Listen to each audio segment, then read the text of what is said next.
Welcome to What's Cookin', episode 7, featuring Carr. My man's even got it on his shirt. You already know, Just in case Carr. you forgot. Only him. It's just him. Just Carr. And some friends. As always, we have the beautiful Taylor Jade. Holding it down, Miss Co-host over here. You got Young Kato on the camera, per usual. And then you got myself, Chef Was. We're about to step into the kitchen right now. So we already got started. We have whole artichokes baking in the oven right now for our vegan friends over here. I'm on a ketogenic diet right now, which means I need my meats. So me and Kato got drumsticks cooking in the oven as well. We're gonna have a potato medley that I'm about to start cooking up for them. And then mushroom saute on the side. It's gonna be fire. Super excited. I'm gonna get to cooking really quick, and Tay's gonna step in. What's up? I'm Tay. This is my friend Carr. I've known Carr for, 4 years now? Yeah. For 4 years.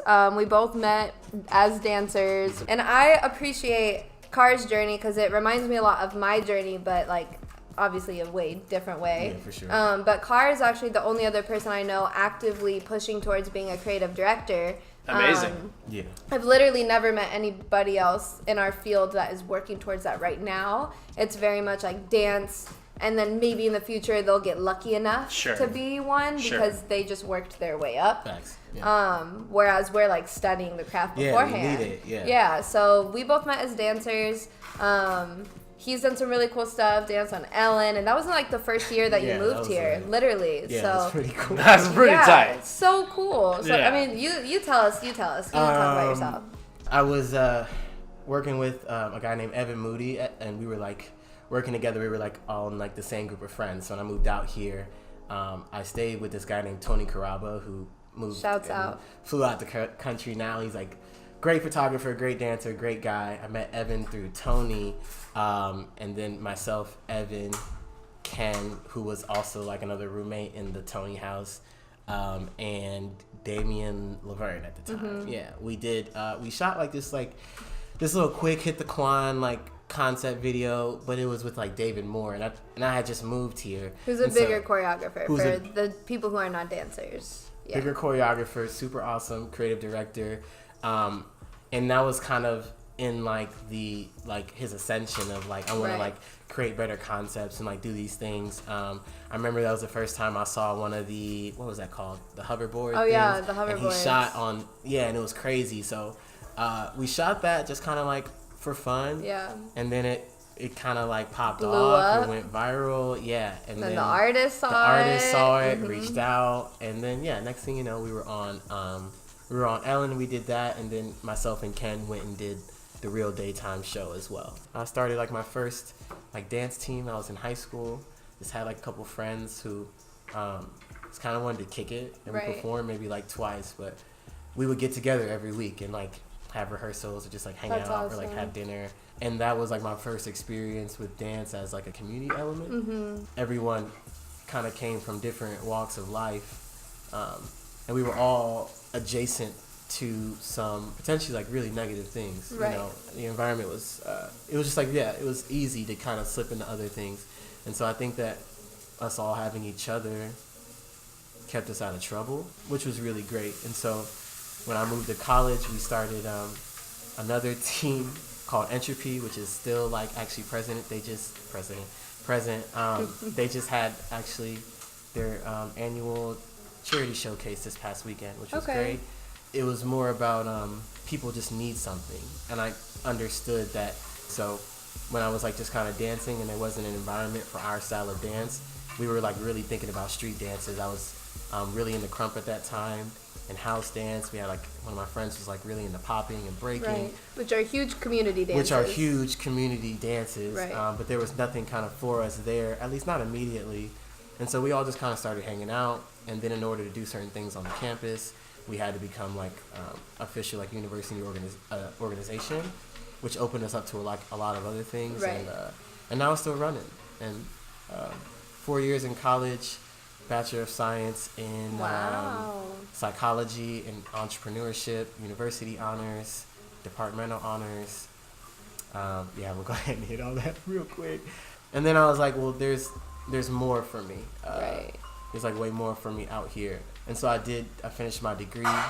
I walked, and like I was actually out here for about 5 months in 2014. Okay.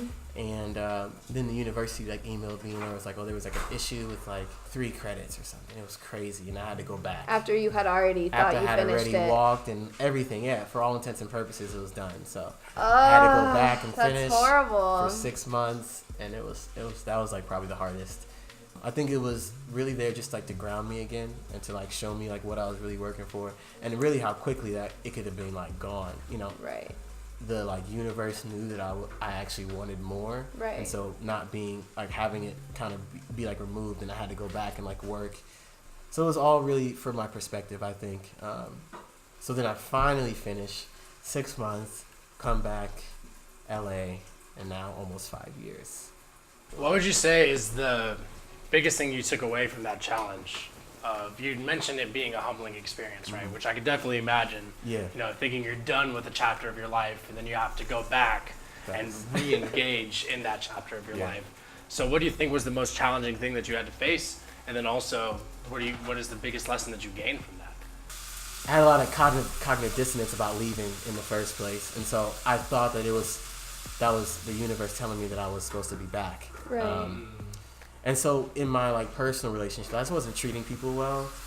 I had a really good friend. His name is Jason Dawkins, and he's still like my best friend. But he sat me down. I had like my own apartment. He still lived on campus, so he came and spent like a lot of time with me and my fraternity brother at the time, who was like also like one of my really good friends. One day he just kind of sat me down. He was like, "Bro, I love you, but I don't really like the way that you're like treating me, or like the way that you're treating yourself right now." He's like, "I know that you can't be alone right now, but like for all intents and purposes, our friendship is kind of like on thin ice." Yeah. And it made me really pull back and like really look. That's a good friend. At everything. That's a good great friend. Yeah, and you know, some days I just woke up, I just hated that I was in North Carolina, and I hated the way that I felt. I was back like in a university, and I was like kind of feeling like I was done, and I had kind of got hit with this culture shock, meeting so many different kinds of people. And in North Carolina, even demographically, there's not that much, so I felt like I had been like thrust back in a position I wasn't ready for. But just having someone next to me who was able to humble himself enough to say that I'm still going to be here for you, but I'm also going to check you, just kind of showed me that that's kind of what I needed for myself as well. And so when I came back to LA, I realized that what I was really working for was to like put myself in a position to be able to help other people from back where I'm from. Right. And I think that maybe I had lost that in like the couple of months I was here in LA, having that interpersonal conflicts, because everything else was easy. But just to see that as a person, there was more growth I had to do, and like more like self-awareness that I still lacked, it kind of put me in a place where I was able to move forward in a more honest way. Mm-hmm.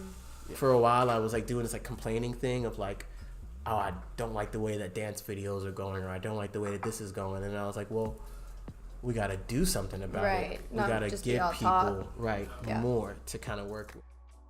I love that attitude. Didn't just sit around and complain about something. A very common thing for our generation is to recognize a problem and just complain about it. And the people who do actually end up having an impact are actually moving the buck forward in society. Those are the people who identify a problem and think, how do I provide a solution? It's really easy to sit at home and just complain about it. And just fire off on social media. And it takes like a certain moment in your life where you ask yourself, is this productive for me? Or am I just sitting here putting out negative energy in the world and not providing a solution for what it is that I see a problem with? So I think for every creator, you come to that point where I feel for many people it starts as, oh, I could do that better. Oh, I have an idea of how I can do this, but what is missing is the execution. In today's society, everyone is empowered to do that. Yes. Everyone has the ability to just sit at home, pop off, say what you want. But how are you going to differentiate yourself now? You got to do something about it. You know, so I admire that. I admire that you actually have taken actionable steps towards solving the problem that you see and providing solutions for people. We had this big boom with our social networks. A lot of people got really popular on it fast, and we kind of had this problem where there's a lot of big comparisons going on, a compare game and a whole facade of what people thought was a reality. And I feel that now, as we're becoming more aware of it, people are starting to figure out, maybe this isn't exactly what I thought it was. And that facade is not as real or as tangible anymore. There's this meme that's been floating around, or this, not like meme, but just this thing on Twitter that I've been seeing float around. And this guy said, unfollow influencers and Instagram models and start following artists on social media and see how your perspective changes. See how you feel. I didn't even think about that. This was a decision that I decided to do for myself a while ago.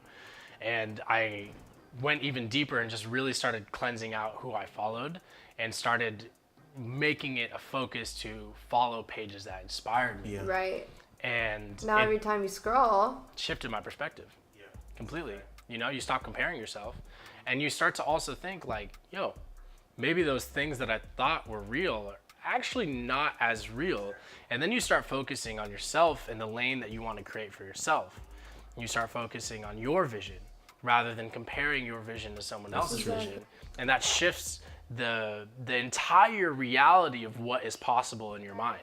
So you're no longer just saying, oh, I can't do this because I'm seeing these people do it. Right. And it's, no, you start thinking, this is what I want to do. And I'm inspired. that's all that you see. Like, of course, if you're seeing all of these people do this specific thing, you're following this very specific group of people. So in your mind, you're like, well, I can't do this, or I don't have the resources to get that.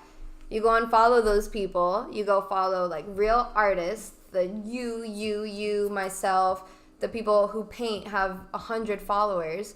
And you're so inspired that you just want to keep creating, and then all of a sudden those facades don't exist because you're not even focused on them.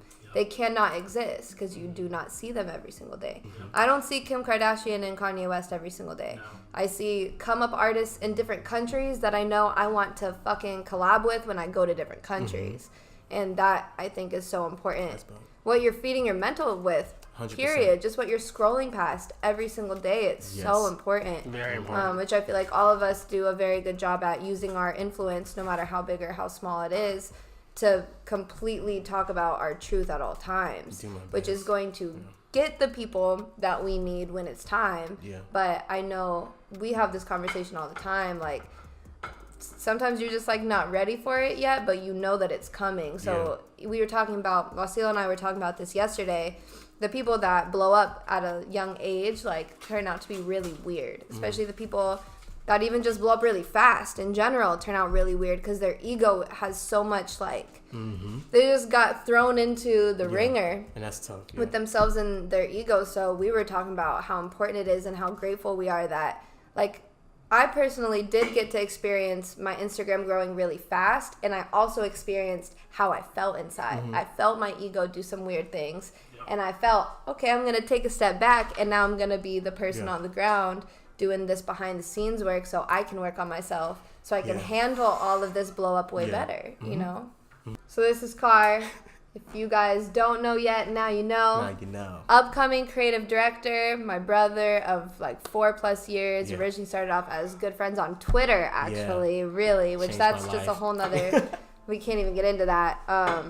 Yeah, thank you so much for being a part. I feel like you really understand it in the way that we really understand it. And I really wanted to be able to just showcase somebody else who's thinking outside of the box at like our age and working on the bigger picture early. We don't want to just experience like, oh, I'm a dancer and do this. We just want to focus on the bigger picture and learn about the bigger picture. So, yeah, I appreciate it. Thank you for coming on, man. Thank you. No, of course.